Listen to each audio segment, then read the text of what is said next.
will be about microfrontends, breaking monoliths, right? Before I get into the session, just a quick raise of hand, like how many of you have worked on applications that have front end? Just raise of hand. All right. Nice to see you. All right. And the second question, just to get a sense of like what expertise you have. So, how many of you have actually done hands-on front-end development ever in your career? Oh wow, excellent. That's great. So it looks like most of you have done some front-end work sometime back in your project. So what I'll do is, I will keep that in mind. I will start with the fundamentals, but I will also go slightly deeper into the technology, and we will also do a demo in the end, which will have some code snippets and so on. Right? Introduce myself, I am Vipul Kumar. I have overall 22 years of experience. I have actually worked in the entire stack of web application development. I am a full stack engineer, but currently I am actually leading the TurboTax and ProTax product development. I lead the architecture for that. And in general, in the tech sessions, I talk about architecture patterns. So today, that theme will be microfrontends, right? I have Neetu with me. She is an engineering manager at Savant. She also has extensive knowledge in frontend. She has been working for 16 years in this space. She will help me with the demos and the technical details around that, right? Okay. So getting into the basics, what are microfrontends? Now, by definition, it is an architecture pattern that breaks down the user interface into smaller units that are independently deployable. So that's the basic definition of it. Let's understand that through the architecture, right? So this has been over the years. There has been an evolution of the architecture, the way web applications have been developed. So initially, when the web application development was picking up, the entire application used to be built like a monolith. We used to have the entire application in single code base. We used to generate one single deployable unit. We used to have single infrastructure which will host the entire application, and it will run the entire thing as one suite. Single database having very large number of tables, very large number of very complex references across them, and that's what this whole monolith was about. So if you look at this particular architecture, since front end, back end, everything used to reside in a single application, there was no concept of as such a front end developer, back end developer back then. So naturally, people working on this, they were full stack engineers. I belong to that era, and we started from there. Now slowly when the applications started getting complex, then we reached a stage where the code base was not manageable as such. Then the logical division happened. So basically, the first logical division in the architecture, what happened was, we splitted the front end from the back end. So typically, if I am talking about an accounting application, the accounting UI was separated from the front end. Accounting UI was separated from the backend. The services were developed independently, and then pretty much we were following the architecture of service. We were following service-oriented architecture, where the backend will have services, and each service will actually serve one particular business use case. So, but the entire service-oriented architecture never talked about splitting the backend. The entire backend used to package as one unit still. And then, so in this era, we had, in the Java world, we had EJB's web services. In .NET, we mostly focused on web services, and that's how things evolved. Front end, mostly they were server-side rendered front ends, and we used to work on technologies which would render the HTMLs and the content in the backend in the server, and then send the browser-specific HTML, JS files, and so on for the rendering. So this was the front-end, back-end split. Now on to the next set of evolution. Now, what happened is in the backend, people started getting the feeling that the entire business logic is very complex to manage. So there was a new concept that was developed, which was about microservices. So in microservices, the concept was, this is an architecture pattern where we splitted the backend into multiple services. What we did was, we actually, in the architecture, we divided the backend application into multiple domains, and each domain would be independently developed. They will have their own code repository, they will have their own build cycles, and it will have its own database as well. So there is share nothing concept. Backend used to share nothing, and that actually gave to a higher scale to which applications could evolve.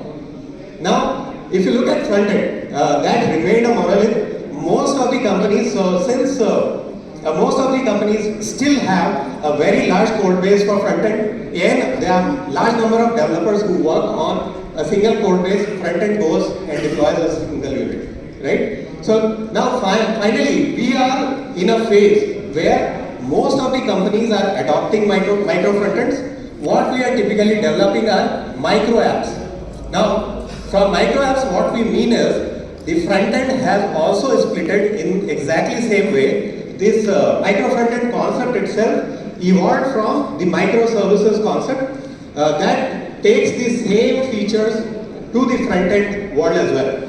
So whichever company is adopting a micro front ends architecture, they are typically splitting the front ends into the same domain boundaries.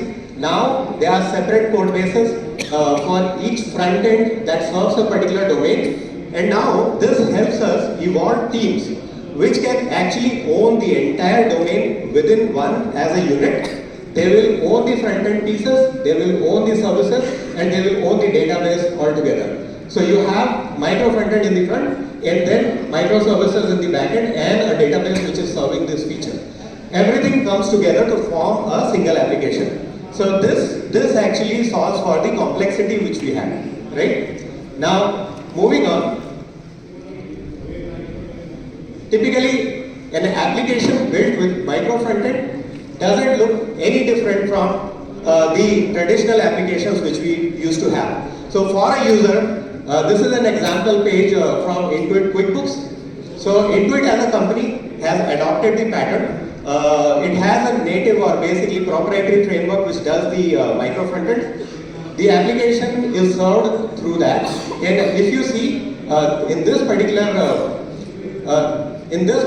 application, as a user you will not see any boundaries. It will look like a single application, but if you drill down, if you look at how this is structured, each of these single units that appear here, they are actually residing separately as a separate unit, and they are independent. Meaning, even if the whole QuickBooks application goes down, the other units will keep being available for any other product or anywhere, right? So this is what micro frontend achieved, and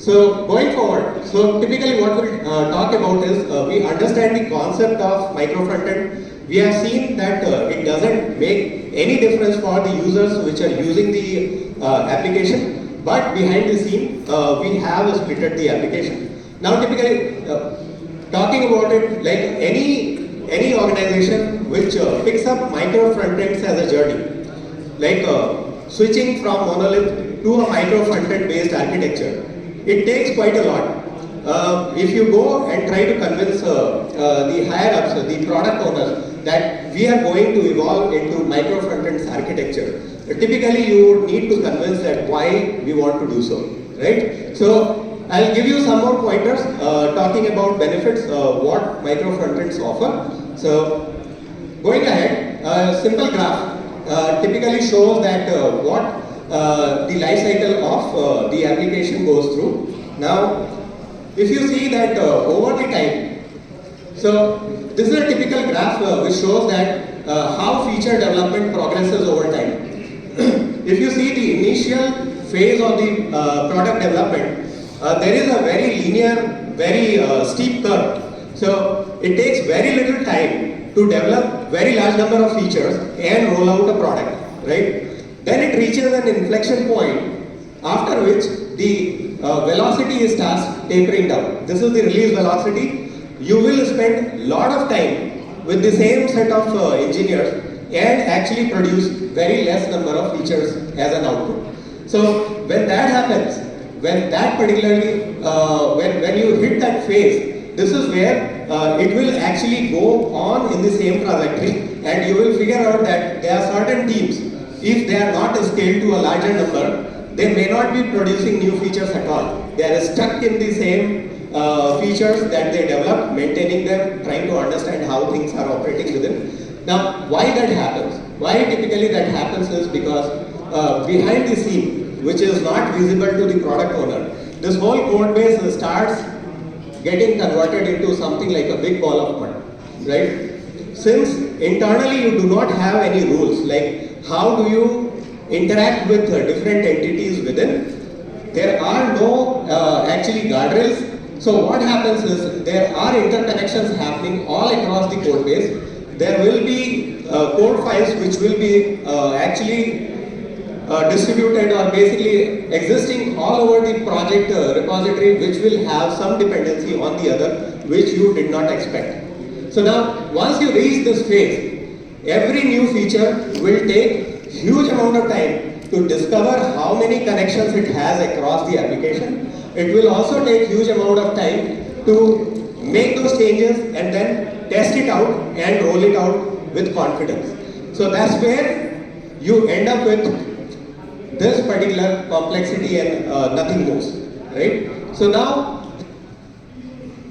what is the solution? The solution is to modularize your application. When you modularize, if you are creating a logical boundary where the cohesive units, whatever works together, they are actually put together in a unit, and you define a very specific boundary around it, how it will fit into a different piece, like a very definitive approach, how it will fit into the whole application as a unit.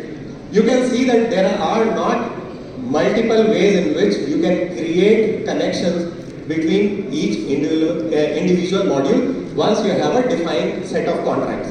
So this is what we plan to achieve. We plan to achieve modularization. We plan to achieve well-defined contracts that will ensure that there is only few particular ways in which multiple modules can interact with each other. Once you achieve that, typically what you will have is, you will be having a splitted feature. You will have gains because you have divided your application into smaller units. Each unit can follow the same original curve, but before they reach the inflection point, each individual module, you would have built larger number of features. And in ideal world, if you have splitted your say original application into 4 loosely coupled modules, you will be achieving 4 times the velocity which you had earlier. Each will have its own phase. When the complexity grows inside each module, you will again reach the phase where the time taken would start dying down. And then that will be an opportunity to see that whether you have converted the individual modules into a monolith as well. So that will happen. Now that is a theoretical use case, that you will multiply the development velocity by the number of times you have splitted the application. That's theoretical, but there will be some overhead that you will add to this whole system, where all the individual modules or all the divided modules has to come together, and there has to be a cohesive system that brings everything together. So there will be overhead, but if that overhead actually compared to the gain boils down to a lesser number, you have overall a gain efficiency. So this is like, we talked a lot about the release velocity, the first bucket, but that's not all the benefits that you are getting. You will get much more by doing this kind of architecture in your system. So release velocity we talked about. You will also have, since the code base and the application that you are developing, that will be much smaller. You will have smaller teams, very well-oiled teams, which can make decisions, which can actually execute their features faster. You will also have functionality reuse. Reuse in the sense that, for example, you develop an application which has certain modules that are highly reusable into the other applications. For example, you are building the authentication features. You are building the whole screens for doing the authentication, user credentials, then password retrieval, and so on. That is pretty much reusable into any other product that your company would launch. But if that sits inside a monolith, typically you cannot reuse the feature across any product. But with this division of micro frontend, typically where we do microservices, only at the service level things are usable. But when you do micro frontend, the entire vertical, the entire suite can be simply reused in any other product, and there will be complete independence of the teams when you achieve that. So that's reuse. And then there are other features like you get scalability. Reason you get scalability as a performance gain is because the infrastructure that will exist for each micro frontend will be independent. The servers, the resources that you will be using.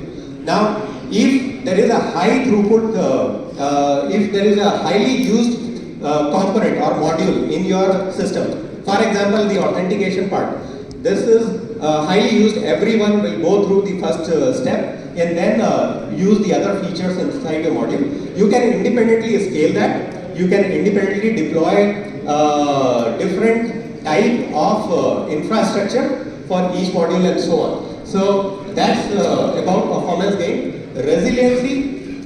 Now the reason you gain resiliency is if one of the components goes down, one of the module goes down, the other rest of the application would work as is. That is the feature that is promised by this architecture. And as a whole, the uptime for your application will be much larger than what you had with a single monolith which works as a single point of failure. If infrastructure is down, the entire application will be out. And then finally, there are patterns, or basically there are frameworks which implement micro frontend in such a way that each micro frontend can utilize a different technical stack altogether. So if you have built one of the micro frontend using React, you can use Angular for the other one, and you can use some other tech. So polyglot development, this is even more useful. Like typically in an organization, you will roll out one technology as the common standard across. You would not try to experiment with too many. But say you are doing you want to do upgrades, or you see a new technology in the market which will better serve the future development, the rolling out of features. If it is a monolith, you have to take the entire application along. Everything has to be worked out at the same point of time. But if you have micro frontends which supports polyglot development, you can pick and choose modules which are ready for that transformation, do the transformation early, and then others can follow the suite, right? So that's overall about the benefits, right? So hopefully all of you are with me so far. So this is about this is all about talking why, so what are micro frontends and why it is important. Now let's talk about how micro frontends are typically built. So I will give you the concepts, and I will also talk about what you can use to build micro frontends. Let's get into this particular section. Alright, so at high level, these are the approaches which can be followed to build a micro frontend framework. Now, overall, you can build your micro frontend as a unit, as a module. The module has to be, each single module has to be integrated together. They have to come together as a single application, and when that happens, the entire application should seem as seamless to the user as possible. Now, the integration can happen at the build time. So, what I mean by build time integration is you can have separate code base. You can package. So basically, if you are building front-end applications, typically you can create your NPM modules, or you can actually publish those as a module in your organization repository. Each team can take up the releasing of each module independently. But if you are doing build-time integration, there has to be one application which integrates everything together at the build time. So when you have a build system, you have to actually take up the latest from each of the packages which exist in the org repository for each frontend and build it together, and that will be released as a single application going forward. That is one way in which integration can happen. Server-side integration, that's another way. So typically you will refer, so there will be again an Uber application which will be pulling all the micro frontends together, but that will be done at the server side. So at server side you have a container. You deploy a container, it could be any container that can serve the web application. It could be it could be Express, it could be your Nginx, or it could be any other container that can serve the pages together. But you need a framework at the server side that will stitch all the front-end, micro front-ends together, create a single unit on the server side, and then send the output to the browser. So that's the server-side integration strategy. And then runtime integration. Runtime integration would actually have the shell application, the application which is bringing everything together in the browser, and it will at runtime pull the different micro frontends together when the user is viewing the application. In the past, that has been done. So micro frontends we used to achieve in the past as well, when this particular pattern was not popular. If you have a need to actually pull up something from a different location, we typically used to use iframes. iframe will work as a browser inside browser. You will typically give, you will insert an iframe. So for example, if your application shows ad from some other deployment or some other vendor, you will typically embed that in iframe, and you will give that as a source. But this is an older approach because iframe actually gives you a complete isolation. It's very hard to actually share resources and so on. So this is an older way to do it. At runtime, the JavaScript which is serving your application. So typically in modern world, the applications that we are building are single page applications. Most of the frameworks are JavaScript based. If you pick up the most popular like React, they have JavaScript libraries which actually brings up the web front end together.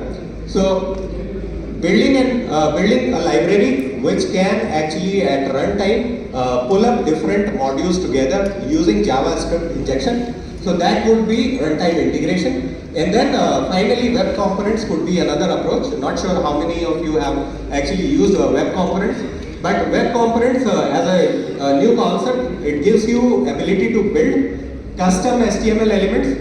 You can actually inject your micro frontend code from the backend to web components, which will give you a feature of a shadow DOM. So in the shadow DOM, you can choose to actually not share some of the style sheets and some of the JavaScripts which will be actually used by a particular component that you are creating, and that will create some sort of isolation, so you can control the isolation. So in typically if you see, iframe is giving you a completely isolated environment. JavaScript will give you most cohesive environment, everything will work as a single application, but the dependencies will be pulled at the runtime. Web components will give you opportunity to isolate as far as possible, as long as you want. So those are the strategies or basically approaches. Now going back to like before you build micro frontends, something which is very important, which we do in the microservices, is actually follow domain-driven design.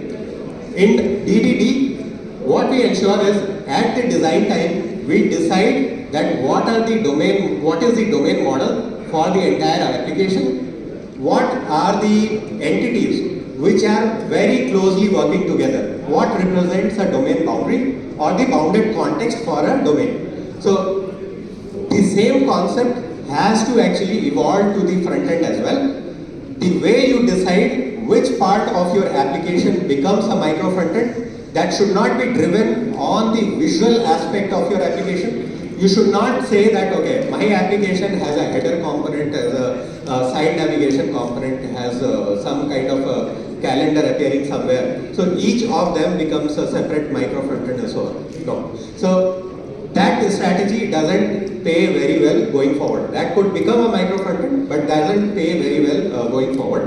When you do domain driven design, you will actually align the entire domain development into one single unit, and what you will achieve is your microservices and your database as well as your front end, that can be actually owned by a single team, and they will be working very closely with each other with very less interaction with the other domains. Now going ahead, right? So any micro front end based architecture, they will have roughly these components which has to be present to render the final output. Now, typically you will, so if you look at the plugins, so in micro frontends world, each of these modules are called plugin because overall you will have a micro frontend shell. You need something which actually controls the entire environment. So basically you will create a shell. That shell may not have any visual component, but that is your product. That's the product that will go and render first to the user which is actually opening up your application. So shell will open up, it may not have visual components. The visual components will come from the plugins. Each plugin will be a micro frontend. So typically the plugin will actually point to an environment which is running the micro frontend infrastructure.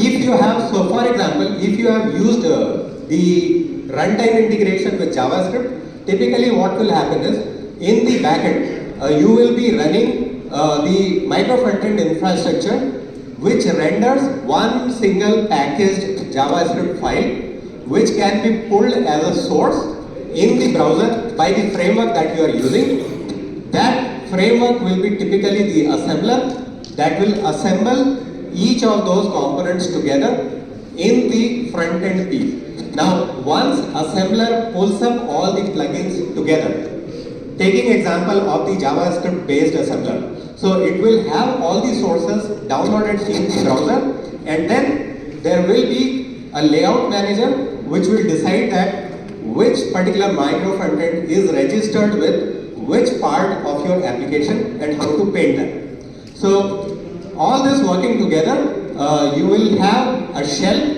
that hosts an assembler.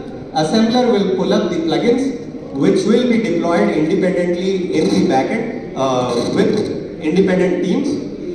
This plugins will actually, a layout manager will help put those plugins in the appropriate places where they need to render themselves. And then finally, there will be some plugins which will appear later in the game. Basically, there will be an initialized screen. So typically you will land on a home page or somewhere, which will be the landing screen for you. And then from there you have to transition to some particular section of your application. When you do that transition, you typically need a router. That router has to be common. You have to define a common shell level router so that one plugin can hand over the control to the other and the screen transition can be seamless. So that is one of the features. So each plugin can host their local routers, and basically you need an infrastructure that have a central router as well to hand over from one application to the other. One micro frontend to the other. One more important thing, so having independent teams, independent development comes up with challenges like how the development will ensure that everything looks seamless, exactly same to every individual, every user, wherever it is appearing. Now, we have teams which are working in silos. They do not interact with each other. That's the goal. Now, so for that, you need a design system that is contributing to the applications. So for example, Intuit where I work, there is an internal design system which holds all the libraries, everything together. But there are a lot of public design systems as well, which you can adopt, and you need not start from the scratch. With design system, what I mean is it will have all the details about the look and feel of the application. It will have the styles that you need to share across, the color scheme that you need to apply to each individual component. It will have the component library which everyone will use, and they will produce exactly same looking output for everyone. It will also have the guidelines how the layout should happen and how the transition should happen from one to the other. So design system makes a is one of the very important elements of building micro frontend. First you need to build a design system, make it popular across your org, and then get into developing a micro frontend based application, right? Some of the design systems, so Material UI, that's one of the design systems. This one is from GitHub. Primer design system, similarly you have Bootstrap and so on, right? So you can actually use a public one or you can customize it, right? Coming down to data sharing. Now, since the modules are independent, now they need to talk to each other occasionally. If you have micro frontends which very frequently transfer data between each other, that means your domain boundaries are not well defined. You have actually created a tightly coupled micro frontend system where teams will not be independent enough. So that is why, going back to like domain driven design, you need to ensure that you have achieved creating a very well defined bounded context which will actually give the contracts in such a way that only few connection points will solve the coupling with the entire application. Now, you will end up with a situation where some data has to be communicated to the other part of this application. So, typically how you will communicate is the most recommended approach is to use custom events. If there are two micro frontends which are visible on the same screen, they are at the same level, they need to transfer some event action from one place to the other. So for example, you are selecting some element to buy, purchase, and then there is a cart element on the same screen which has to update with the counter. So that particular communication, the advisable way is to use DOM-based event propagation, because typically in any web browser, any browser, you have the native event propagation available with the JavaScript environment that it is supporting already. So you need not reinvent a pub-sub model, publisher-subscriber model. Need not invent that. Use the custom events for the DOM and communicate between. Typically, the other way to communicate between micro frontends will be through the backend. You will post information to the backend and you will retrieve it in another micro frontend. So this is the persisted way. Your information will persist somewhere and you will have the information available over the time. And finally, you can use a browser-based storage. You can use application session cookie-based storage, or you can use frameworks which provide browser-based storage like Redux and so on. So that's the third approach. This is typically needed for micro frontends which are appearing parallelly on the single real estate of your web application. But if you are embedding one micro frontend into the other, then typically you communicate between these through the attributes or properties or the props. Typically in React terms, you have props and you have callbacks. So you can utilize those to communicate data between them, right? All right. So moving on, one of the important aspects which must not be skipped is the continuous integration and continuous deployment, because micro frontend environment is a complex environment. You have to automate the entire development of this whole application, because the the real, because you need consistency across the entire organization. Everyone should be adhering to the same standards of the output of the development. Everyone should have their independent test cycles, but they have to adhere to the same quality of the output. They have to have same error handling approach, and they have to actually meet the same monitoring and operational standards. So standardizing CI/CD and then basically building on micro frontends is very important, right? And then finally, talking about frameworks which you can use to build. So micro frontend as such is slightly newer concept. Not every company has actually entered into the space where they have complete micro frontend implemented. These are some publicly available ones. Single SPA has been there for a while. So if your company has not started building micro frontends, if frontend is still a monolith, typically you can start with one of these frameworks and get a head start into that, right? So this is typically what I wanted to talk about. We will actually get into some demo as well, which will show that how micro frontend looks in action. So I'll let Neetu talk about the demo part.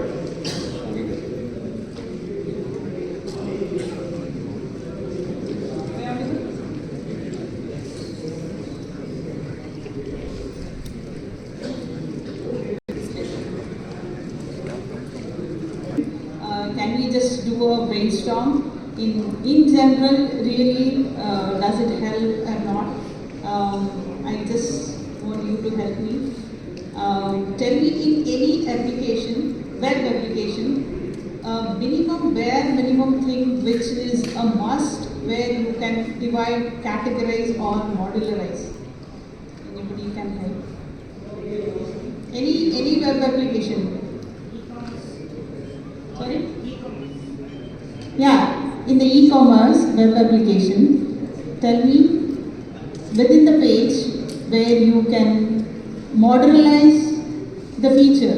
Domain. English. Accounts. Market something. Okay. Common. Okay. User management. Data design. Okay. Domain. Very important. Header and body. Home page. Okay. Sorry. Authentication. Card. Okay. Okay. Authentication login. It's very important, right? And profile, which are very common in all our web applications. So can we go ahead and think, yes, micro frontend deserves to have in our web applications, and why, how it helps and all, he has already explained. So I'll just quickly start.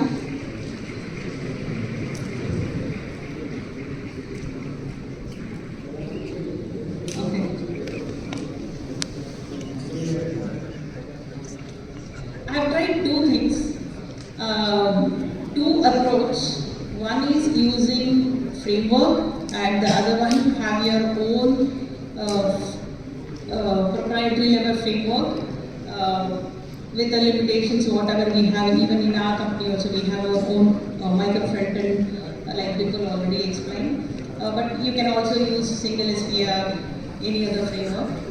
And this is the one where a quick demo. I have used single SPA, and in this you can see here we can divide this a small page, modularize at least, like I mentioned, header, footer, and this is add to cart, where if you do some actions, it is also sharing the data between the header and the cart, which is a different component. And the list of images, this is again the different component of it. Or the module, you can say, the micro frontend, you can see that. So with that, assume it is open. these two, actually this application has got, these are the application, micro front end running, which I'll just show you what are the boards it is running with. Yeah, you can see the home, buy tools, and I have added different boards. So they're all running in the different boards. Okay, and just to, in the time of interest, I have taken out only the product image part out and I'm running it separately. I just stopped, which is running in 3002. Okay, and if I refresh now, it's gone. So it is not disturbing anybody. That's a beauty, and even the release cycle or maintaining the source code, everything is smooth. Even if it's with unintentional, also if it stops, it's not going to create any problem with the application. And I just started, and it's back. So simple. So even that's how this is used. I have used Single SPA, a framework, and it's very easy. You can try it offline. And the second approach I have tried is custom. If interested, I can walk you through the code. Okay, so let me show you. This is the folder where it has all these modules packed inside. You can have them together. This is the navigation where the headers and footer, and the product image also we have bundled, and buy tool is there. Okay, and the configuration. This is the important configuration. This is the feature of Webpack 5 version, and later this module federation plugin. You can make use of it. It goes very well with the Single SPA framework. Where you can share the module across multiple applications. That's how it helps. And bundling part also, you can read more about how it helps, the bundle size as well. And that's how the module federation plugin helps. And you can see this is the container or the shell where it is holding all the applications together. But like I mentioned, the product image which we try to play around the product image, that is a separate source code altogether, and it is running on its own separate server, and it has got its own configuration. Locally you can, the developers can just have their own setup and do the development, and the configuration part is pretty much same. So these two are bundled together using Single SPA. That's about this one. Okay, and moving on, the second approach which I have tried, just give you a quick walkthrough. This is very simple, where you can have your own framework, but then you have companies, if you have any restrictions of having the third party library, then you can have it. It takes more effort, of course, compared to Single SPA or any other framework which is ready to use. But in this case, you will have more control over, but architecture-wise same. Whatever you achieve in goal is same, but you have your own way to achieve that. And if you see, these are the two applications which are bidirectional. As microfront give that opportunity of bidirectional, as in one component, one module can be consumed by others, as well as it can consume other product, other module or other microfront. With that, these are the two applications and two plugins I have taken to give the demo, and both these application 1 and 2 are running separately with the port 6002 and 1. Okay, and both of them are having this plug code 1 and plugin 2 consuming which you can see over here. Just plug in one hello world and have a great time. This is application 2. Okay, so I just quickly show in case if I start working, stop the server. So which one will go off? Can you guess? Or it will break the page?